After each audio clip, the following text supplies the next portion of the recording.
Guru Nanak was traveling by foot, walking from village to village, offering his teachings to people. A very compassionate and courageous man, both ways, and quite…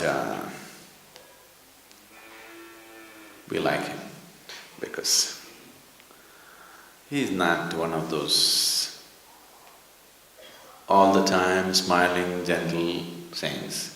He knows when to be hard, when to be soft. Real thing.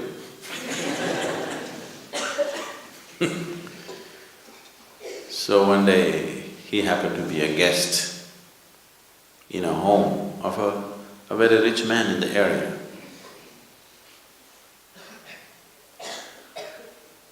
So when he was a guest in this house for a few days. When he is leaving,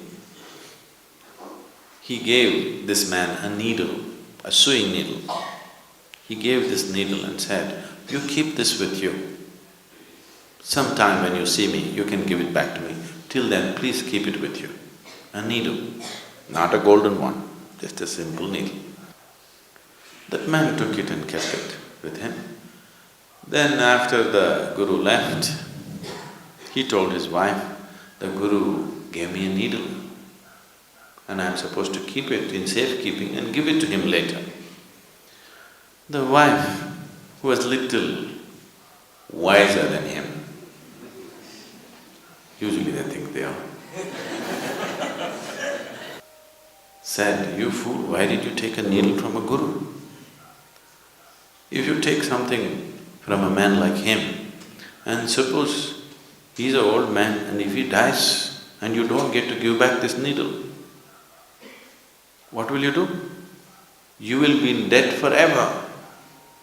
Taking a needle from a Guru, why did you take it? You should not receive anything from a man like him. What we offer is fine, never take anything from a man like him. And if he dies and goes away, you can't carry this needle to heaven and give it there. It is not possible to take the needle to heaven and return it there. So you will be in debt forever and ever and ever, and you will not be able to wash off that one karma, and it may mean 1,000 lifetimes. This is not a good thing.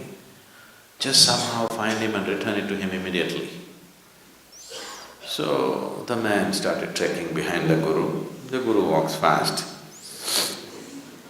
But slowly, after a couple of months, the man caught up as to where he is. And then he said, "Oh my Guru, I don't want to carry this needle with me because just in case you're an old man, if you die, and I will be left in debt forever. And I know I cannot carry this needle to heaven and return it to you there." So, Guru Nanak said, "So you know that you can't carry this needle to heaven. You know that, right?" He said, "Yes." "Then when you know this, that you can't carry a needle, what are all these things that you're accumulating? You will not be able to carry any of that. If you can't carry a needle, definitely you can't carry anything else." Then the man got the message. He fell at his feet and he went back home, sold everything that he can sell, just kept what is needed for his family, for him and his family. And the rest, because the whole society was poverty-stricken, so he went about building whatever was needed for the well-being of the people around. All these days, people were living in poverty, he was going on accumulating. The world is a limited space. This planet is a limited resource. If each individual goes about accumulating endlessly, all that can happen is strife, all that can happen is pain. Unless every individual somewhere fixes it within himself, okay, this is my deal, beyond this I will not go. Rest of my capabilities, I will use it for everybody's well-being. If this does not come in a human being, he is a disaster to himself and to the world. The disaster on this planet is not earthquake, not volcano, not a tsunami. The true disaster is human ignorance. This is the only disaster. Ignorance is the only disaster. Enlightenment is the only solution. There's really no other solution, please see.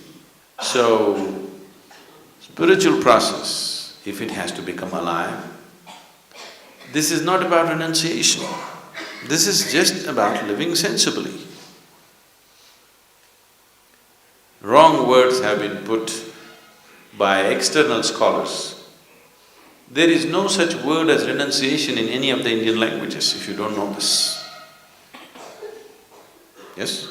There is no such word as renunciation in Sanskrit language. It is the outside scholars who come and say, oh, this man has renounced. No, he's embraced the whole universe and you think he's renounced. That is your understanding, because you cannot think of life without possessing this one part of the planet is mine, without that you cannot live. Somebody has embraced the whole universe, so he did not think he has to gather it because all the stars belong to him. The whole galaxy belongs to him.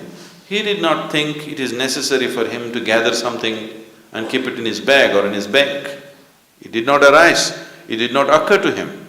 This is not renunciation.